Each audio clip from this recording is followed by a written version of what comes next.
existe uma moda, né? Não sei se pode ser uma moda, palavra, pô, que é o PQD, quarta série, pô. Existe uma geração que tá o tempo todo, TDAH, que como se fosse algo normal, e não é normal. O que é o TDAH? Vamos lá, primeiro vamos partir do princípio da nomenclatura. O TDAH é a sigla que representa transtorno de déficit de atenção e hiperatividade.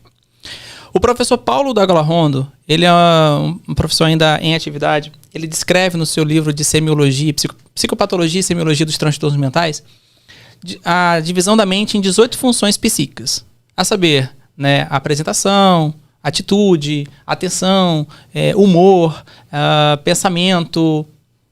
São 18 áreas em que ele fragmenta a mente em 18 áreas para poder melhorar a capacidade de entendimento dos transtornos que aquele indivíduo apresenta. No TDAH, o núcleo ou a principal característica alterada é a atenção. Esse indivíduo com a atenção prejudicada, ele tem uma repercussão em diversas áreas da sua vida. Alteração da sua atividade produtiva, alteração da sua atividade, inclusive de humor, e da sua atividade de organizacional. O TDAH ele tem três subvariações. Seja ele o TDAH do subtipo desatento, quando a atenção é aquilo que mais caracteriza aquele indivíduo.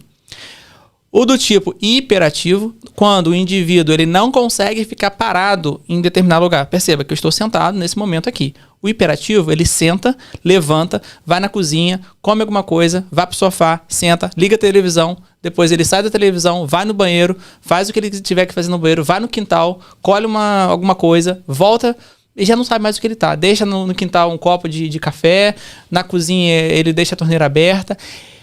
Esse é do tipo hiperativo. E do impulsivo é aquele indivíduo que não consegue controlar os próprios impulsos. Por exemplo, são pessoas que, no meio de um discurso, ele percebe que ele sabe um determinado assunto e ele interrompe a pessoa a qual o discurso está sendo proferido. Então, digamos que você estivesse falando uma coisa e eu constantemente interrompesse o discurso para fazer algum acréscimo de informação. Esse geralmente é o TDAH do tipo... do descontrole do impulso, em que o impulso é a sua característica mais marcante, certo? Sim. Então, assim, tem esses três subtipos e há quem tenha os três subtipos em si próprio. Ele pode ser impulsivo, ele pode ser desatento, ele pode ser impulsivo, desatento e hiperativo. Ele pode ser os três, que a gente chama de transtorno misto. No meu caso, eu era do tipo desatento. Então, eu esquecia compromissos, eu perdia muitas coisas, né? Então eu perdia óculos, eu perdia caneta, eu esquecia onde eu tinha estacionado o carro, eu ia no shopping para comprar uma camisa, saía comprando, sei lá, um tênis e não lembrava por que eu tinha ido no shopping. E existe você falou de moda sobre o transtorno do déficit de atenção, porque, primeiramente, esse transtorno, há quem diga que o transtorno de déficit de atenção ele não existe. Tem uma linha dentro da psiquiatria, alguns psiquiatras mais catedráticos, mais conservadores talvez, que eles não acreditam que o TDAH é apenas uma alteração psíquica que necessita de uma intervenção medicamentosa com o aumento da liberação de noradrenalina e dopamina para poder melhorar o traço cognitivo. Até porque psicoterapia também mostrou-se, evidentemente, um sucesso terapêutico. Mas... o grande lobby sobre isso está no estudo recente. O TDAH ele é um transtorno que foi recentemente documentado. Até 2 décadas atrás, as pessoas que eram desatentas, elas eram apenas desatentas. Ou a sua desatenção era derivada de um outro transtorno. Até porque transtorno depressivo gera redução de atenção, transtorno de ansiedade gera redução da capacidade de você manter-se focado em alguma coisa, e isso gerava repercussões do aprendizado, principalmente. Então, quando a gente identifica um indivíduo adulto que possa estar se queixando de dificuldade em cumprir horário, está se queixando de dificuldade em permanecer atento ao assistir um filme. Por exemplo, liguei a televisão, tá passando um filme. Daqui a 5 minutos eu já não tô entendendo o que tá acontecendo no filme. Tenho que voltar o início do filme para poder entender, porque eu não consegui entender. É o indivíduo adulto que abre um livro e quando ele lê, termina de ler aquela página, ele já não sabe mais o que foi dito naquela página. Então ele tem que ler novamente. Só que isso gera um desgaste. Sim. Qual o desgaste? Mental. Ele lê, ele permanece ali, mas ele não consegue aprender. Porque falta nesse indivíduo dopamina, falta nesse indivíduo noradrenalina, falta nesse indivíduo treinamento para poder suprir a sua necessidade. Então era isso. Eu lembro que quando eu estava estudando, isso mais velho, eu sentava na mesa, ficava sentado aqui, Vinícius, é real, ficava sentado, eu abria o livro e ficava sentado. E o livro aberto. Aí daqui a pouco ficava com a mão no queixo, olhava pra geladeira, olhava pra não sei o quê, olhava a mosca passando. Passava horas sentado e eu não conseguia ler um parágrafo. Aquilo me gerava um desconforto tão grande para eu aprender, para eu entender o que estava sendo dito ali, que às vezes terminava o dia e aí vinha a ansiedade. Por quê? De 10 horas da noite eu tinha que ter lido, sei lá, ter feito 10 exercícios, ter lido 6 páginas, 5 páginas, a meta do dia. Eu não tinha alcançado e eu ia até a tarde da noite tentando cumprir aquilo. A qualidade de ensino da aprendizagem era péssimo.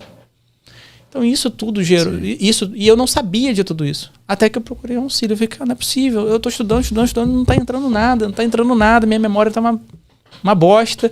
Eu não tô conseguindo ter lograr êxito, minhas notas estão piorando na faculdade. Então, assim, e o grande lobby, a grande moda desse TDAH está em duas coisas. Primeiro, que o diagnóstico não era reconhecido até bem pouco tempo. Segundo, que o diagnóstico ele pode ser abrangente no sentido de esquecer o carro, esquecer compromisso, perder chave de não sei o que, etc. E tal. Tem a questão da vida contemporânea, em que as relações e todas as atividades elas tendem a ser mais rápidas. Né? A gente é condicionado a ser muito rápido. Ainda mais com essa internet hoje, né? A internet, os vídeos, então todos os nossos aprendizados, eles são breves. Inclusive, você vai ver um vídeo no YouTube, se o vídeo passar de 15 minutos, ele não tem nem view. A pessoa nem clica. Se tiver um vídeo de 50 minutos, ninguém nem olha. Os vídeos, eles têm um condicionamento ali de 8 a 15 minutos, que é o tempo de que alguém consegue manter a capacidade. Alguns pastores, eu lembro até hoje, teve um vídeo Tem um vídeo do pastor Cláudio Duarte que ele fala assim: mulher, seja sábia. O homem ele não consegue manter o foco durante muito tempo. Chega pra ele e fala assim: eu tenho um assunto para resolver para você. E ele vai resolver agora. Ele tem que ser rápido, porque ele vai manter o foco naquele assunto. Terminou ali. Se for muito assunto, ele não vai conseguir. Porque, de certa forma, é condicionamento. Nós estamos sendo condicionados. E a questão do lobby. O TDAH, ele tem um tratamento específico. Hoje, atualmente, além da psicoterapia, além da terapia comportamental cognitiva indicada para esses casos, existem 2 grandes medicações que são indicadas para o tratamento, que é o metilfenidato, mais conhecido é a Ritalina, e o Lisdex-anfetamina, que é o Venvance. Essas medicações, elas aumentam de forma exponencial a liberação de noradrenalina e de dopamina na fenda sináptica, fazendo com que as relações interneurais e as comunicações elétricas desses neurônios e o processamento de informações seja em velocidade altíssima. Imagina você hoje com um computador Pentium 1. Agora imagina você com um processador Intel 9, com MacBook. A diferença, entende? Sim. A capacidade de aprendizado, a capacidade de fixação de memória, a capacidade de você evocar a memória e de raciocínio. Então, assim, já viu aquele filme Sem Limites? Sim.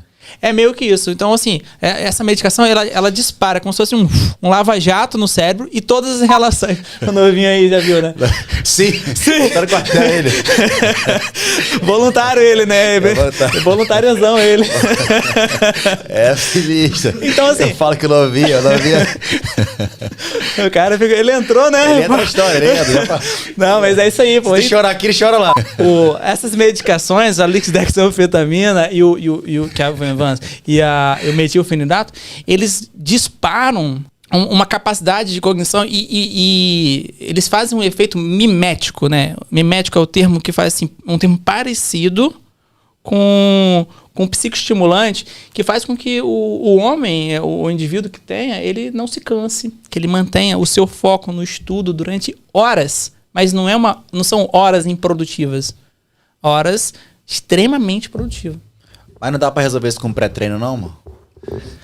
O problema do pré-treino, vamos lá, o problema do pré-treino, que é no caso a cafeína é um dos principais estimulantes, tem a cafeína, tem a taurina e tem alguns outros pré-treinos, né?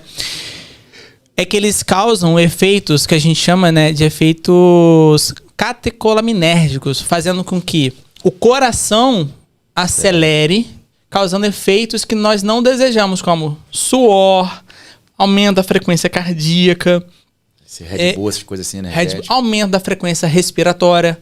Então, assim, ele e aumenta o grau de chegada de oxigênio no cérebro? Aumenta. Mas a memória pode aumentar? Pode. Mas a que custo? A um custo de uma pré-carga cardíaca, uma pré-carga respiratória e efeitos que você não deseja, como sudorese, como agitação das pernas. Enquanto que essa medicação é só aqui, ó. Sua mente, faz assim, ó. Gostou?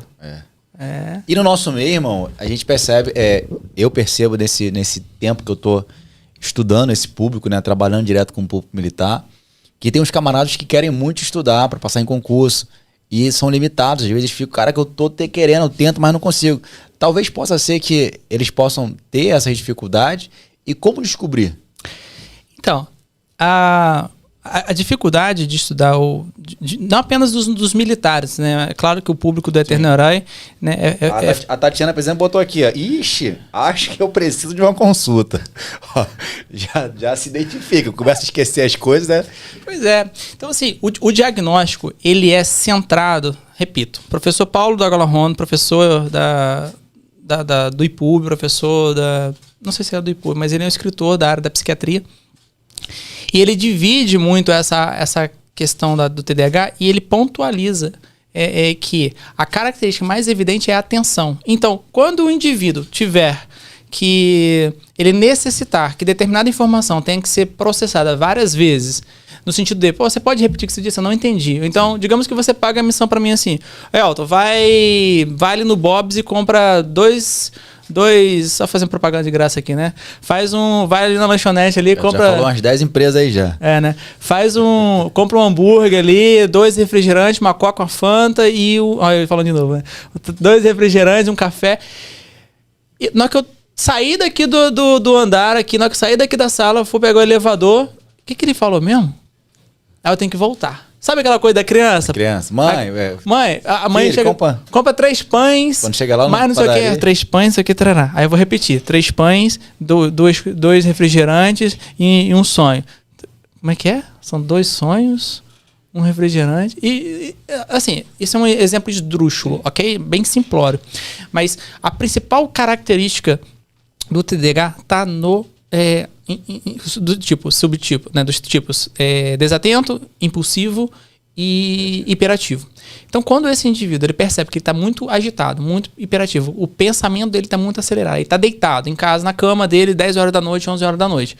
E o pensamento dele está aqui, pensando em tudo quanto é lugar. Isso é hiperatividade de pensamento. E aí, quando ele levanta da cama, ele vai pro banheiro, ele vai pra cozinha, e ele não para, e ele tá agitado e tal. Isso é hiperatividade. E o desatento, isso se traduz no aprendizado. Se esse cara, por exemplo, passou pela escola e foi reprovado, você falou em 4ª série, né? Falou brincando, mas... Não, é sério mesmo. É sério mesmo? Que isso? Essa cara... Para de... Fiquei até sem graça aqui agora. Caraca. Bora voltar isso aí. Tira meu raciocínio. Aí.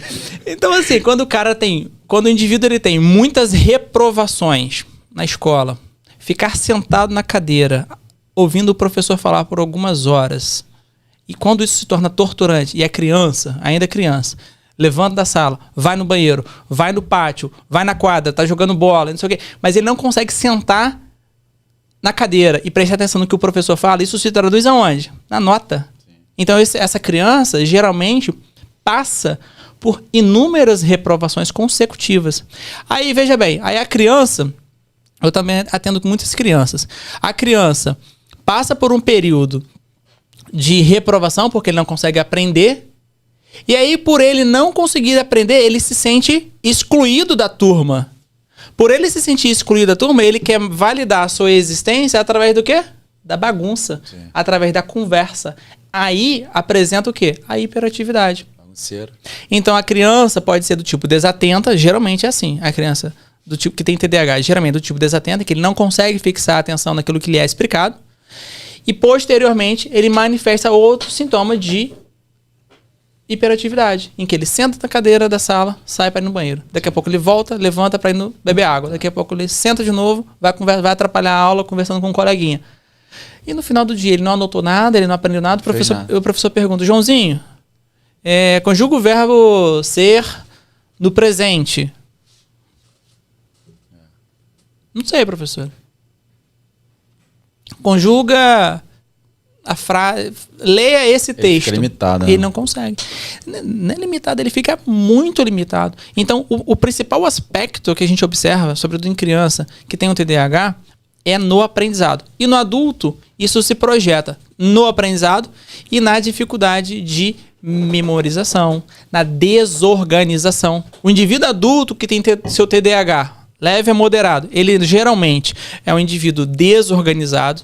A casa dele é desorganizada. Na cozinha tem um prato, melhor, no banheiro tem um prato, às vezes no quarto tem um controle da televisão que fica na sala.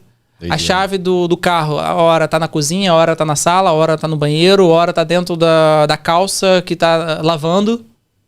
Um indivíduo que é adulto, que perde dinheiro, é um indivíduo adulto que perde compromisso, perde prazo, não consegue entregar trabalhos no tempo adequado. Então, o TDAH no adulto, ele se demonstra principalmente nessa área da desorganização, na falta na dificuldade de aprendizado, né? E em alguns casos, a gente está vendo muito isso hoje, na impulsividade. No descontrole do impulso, um diagnóstico diferencial que a gente fala é o jogo patológico. Hoje a gente está vivendo aí, né? Um monte de site de aposta, um monte de militar, não apenas militar, mas eu recebo também isso. Muitos adultos lapidando o seu patrimônio, pegando empréstimo, às vezes com segundas vias, com agiota, financiando, às vezes, o seu próprio imóvel, hipotecando, pegando empréstimo no banco, pagando juros, para fazer uma aposta, que é um dos sinais de que esse indivíduo, inclusive, pode ter o TDAH, porque o TDAH, lembra que um dos subtipos dele era o descontrole, era a impulsividade? Então, esse indivíduo movido por um sentimento emocional de auferir um grande resultado, por um período breve, a questão da facilidade, a questão do desejo, a questão daquilo que move a humanidade, né, da ambição, do crescimento, movido por esses sentimentos humanísticos, ele se arrisca pegando empréstimo e no descontrole do impulso ele bota tudo a perder. É, inclusive, um dos traços do TDAH, que é do subtipo impulsivo. O cara perde, já era. Entra em depressão. Então, assim, o TDAH, por que tem essa moda, como você falou? Porque é um diagnóstico recente. Sim. Para você ter uma ideia, a psiquiatria, ela surgiu, ela nasceu através da primeira droga, da primeira substância a ser utilizada e tratada nos pacientes esquizofrênicos, né, em 1952. A clorpromazina foi a primeira substância a ser sintetizada em laboratório para tratamento de esquizofrenia. Até então era só a eletroconvulsoterapia, que era praticada de forma, né, de forma não tão adequada, né, mas inclusive há estudos que evidenciam uma melhora muito grande dos pacientes que foram se submeteram, né, à eletroconvulsoterapia. Mas, de certa forma, a psiquiatria é recente. Nós estamos vivendo um boom de transtornos psiquiátricos. Sim. E a Covid recentemente potencializou uma série desses transtornos e tudo é muito recente. Por isso que o TDAH ele tem sido moda porque ele tem sido estudado recentemente. Transtornos de personalidade nem existia na literatura médica, psiquiátrica, até bem pouco tempo. Antigamente era esquizofrenia, depressão, ansiedade e bipolaridade, histeria, os transtornos mais primários. Depois o tempo foi passando, mas esse indivíduo ele não se enquadra em nenhum desses diagnósticos, mas esse indivíduo ele tem um grande prejuízo das suas atividades cognitivas, comportamentais, de relacionamento, que esse cara tem? Ele não tem nada disso, mas ele tem alguma coisa. E aí começaram a surgir novos diagnósticos. Transtorno de personalidade. Transtorno de personalidade antissocial. Transtorno de personalidade borderline. Transtorno de personalidade emocionalmente dependente. Transtorno de personalidade narcisista. Transtorno de descontrole dos impulsos. TDAH. E pra aí vai, né? Isso aí é...